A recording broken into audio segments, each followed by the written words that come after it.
Thanks for being here, Nisha. We appreciate it. So one, I just want to say that for those who don't know, that you have been working with EyeSpy for almost 8 years. Is that correct? Or are we Almost going nine. Yeah. almost nine? Yay!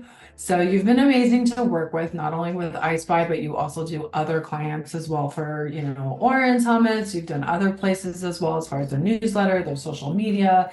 As Muki says, you are the best person to work with because you are so quick, so prompt, and just you track so well with people. It's always a pleasure to work with you.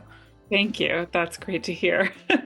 It's important to start in kind of the traditional way, even though we've got social media and the internet is so busy and there's so many different things that you can do and so many tools that you can use. Fundamentally, it still all comes down to your branding, and your branding starts with your food. If you're about to open a restaurant concept, take a step back, think about your menu. Think about what experience you want people to have when they're dining with you. Is it a friendly, casual environment? Is it a super elevated European feeling? And I always recommend clients put that into a mood board. It doesn't have to be food, it can be textures, it can be velvet or famous people that represent the feeling of your restaurant, or places. That's a big one, obviously, for food. The more visual information you can pull together, the more a branding expert is going to be able to help you pull that into typography and imagery and an overall brand. And then the next step is definitely to identify who your customer is. Figure out who you're talking to and who you want to be talking to, ideally. Once you have those pieces down, you probably are going to want to bring in a designer, a branding expert ideally, but at least somebody to help you with your logo, your different assets, a full suite of visual assets using your brand. They're going to help you dial into colors. You want a color palette that is a hierarchy. So what are your dominant colors? And then what are your less dominant colors? And don't get too crazy. I get a little crazy with colors sometimes, but you need a hierarchy and you need kind of the guiding light of which your favorite colors are, and then what are the accents. So then once you have kind of the foundation, then you can start to push it through channels. A lot of these choices will be dependent on what you're offering and what your menu is and who your demographic is. You want to make sure that you've got Instagram and you've got Facebook and you've got all the basics, but then also really taking a step back and focusing on local marketing, making sure that your Google reviews are on point and being monitored, making sure that your Yelp is being monitored. Some other things to think about. Press is important. Choosing which types of press you want to work with based on who that demographic is, what your brand is, who you're trying to speak to. So pick the same press venues that are read by your demographic.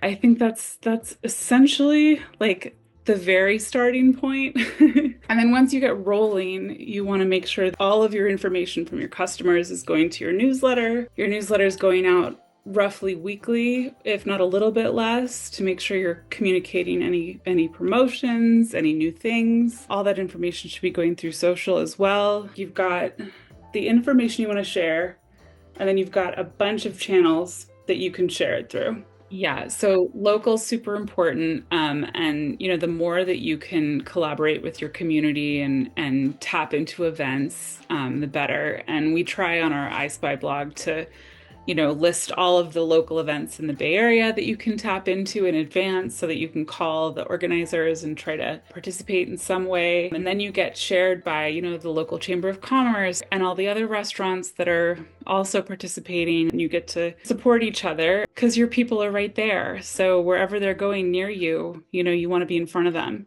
and vice versa. So it's really worth reaching out to people around you and seeing what you can do in that way. I live in a really small community of Joshua trees, so liquor licenses are hard to come by, food handling licenses are hard to come by. It's really challenging to own a restaurant out here. So you see a ton of really cool collaborations happening. You've got cafes that have local restaurants catering there on Fridays when they have parties. Everything like that is kind of amplified in such a small town environment, but it helps me, keep thinking creatively about how can this work on a larger scale. And I would recommend just sitting down quarterly with our local community. Who could we reach out to that would be different and interesting and worth talking about in our newsletter and to the press and on social media? The power of the brainstorm, really just trying to think creatively and devoting at least an hour to be like, let's just come up with some crazy ideas. I think it's really helpful to have marketing planned out in detail for the next 3 months. And there's a couple different things that can kind of grab people's attention in this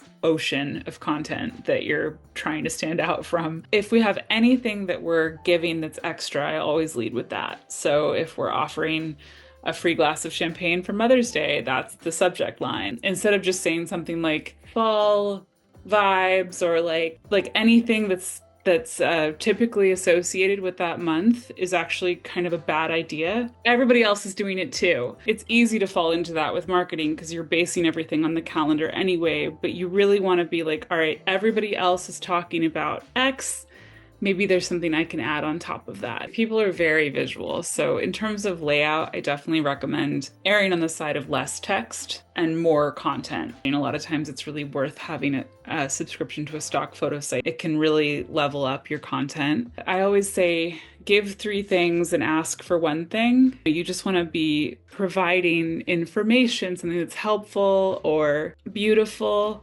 Any of those things can fit into the giving category that you're giving to your audience. And then your ask is click on this or make a reservation. There's a lot of newsletters out there and there's a lot of social media out there. You have to make people feel special in this very crowded environment. You can easily slide into this repetitive messaging. And so a couple of things that I try to do is I have content buckets. So for a month, I try to hit different buckets and different notes. So I make sure that I'm varying our message. So you're not going to see 2 things together.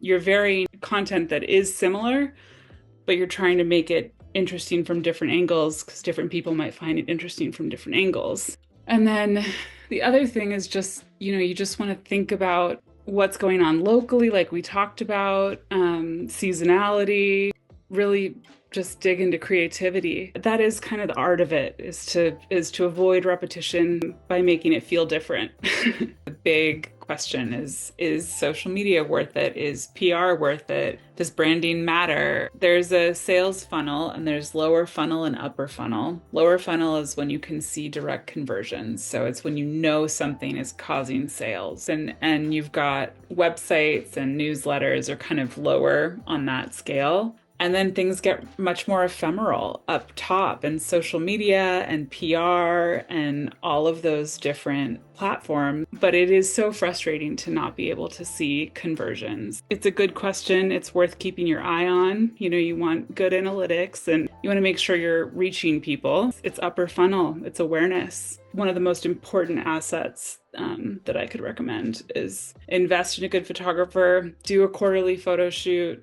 make sure the lighting is perfect. You just want to really prioritize photography and videography as well. Food photography is just the best tool you can give your marketer. This is a content game right now. And the more that you have, the less repetitive your social will feel, the less bored your people will get, and the less unfollows you'll get. Spend the time. I know it's expensive. I know it takes a lot of time, but it's so worth it given that we're living in such a photocentric and video-centric world.